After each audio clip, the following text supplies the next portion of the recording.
Psychological theories of personality development. Background. Advancements in psychology and the emergence of new social sciences brought more attention to human intrinsic personal development. During the 19th century, Carl Friedrich Munzinger tried to present psychology as a separate branch of social science. He believed that psychology constituted physiology, biology, and critical empiricism. However, personality studies were still complex due to a lack of information and research. Later, in the early 20th century, psychoanalyst Erik Erikson suggested a new view of young people's development. He believed that children's maturation processes should be viewed not only from mechanical and biological perspectives but also from a humanistic approach. Then, James Marcia proposed his theory of personal identity. In contrast, he believed adolescents develop their individuality by exploring the social environment. This essay will discuss and compare both theories and how they reflect the author's own experience. Erikson's stages of development. Erik Erikson's theory comprises 8 stages of personality development. The first stage is described as trust and mistrust. Infants learn to trust people, and issues of mistrust may stem from this period. The next stage is defined by him as autonomy and shame. In this stage, children aspire to physical independence and learn to manage their bodies. In the stage of initiative and guilt, children learn to act first and explore their abilities. They also develop a feeling of direction and motivation to achieve goals. The fourth stage, which includes early school years, is described as industry versus inferiority. Children learn to accomplish complex tasks and receive approval from their social circle. Then, the stage of identity and role confusion takes place. Adolescents develop a healthy sense of self at this time, and failing to do so may result in role confusion.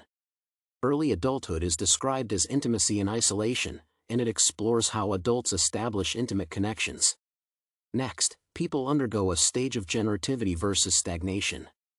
People learn to provide support for other people without expecting it in return. They search for a deeper meaning in their lives during that stage.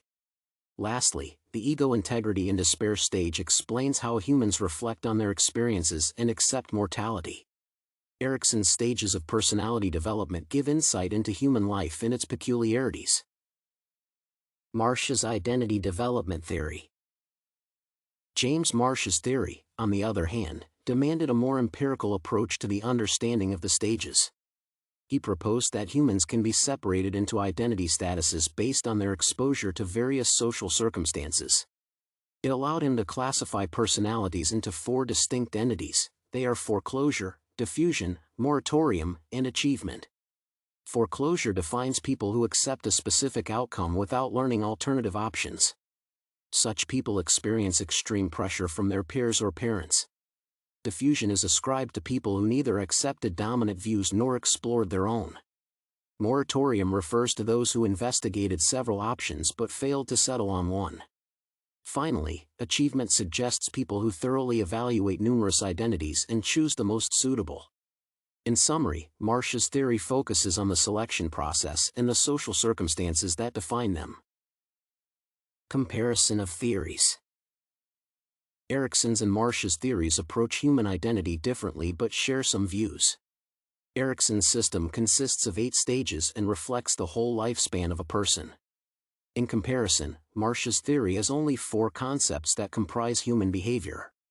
Similar to Erikson, Marcia believed that events in a human's life contribute to the identity crisis. However, he emphasized social interactions and commitment.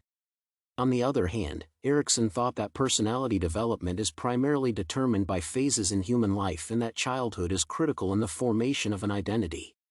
On the whole, they both accepted the importance of life events. Marcia emphasized personal commitment and 4 types of identities, while Erikson believed that development consists of 8 stages. Personal reflection. Erikson's and Marcia's theories reflect my own experience too.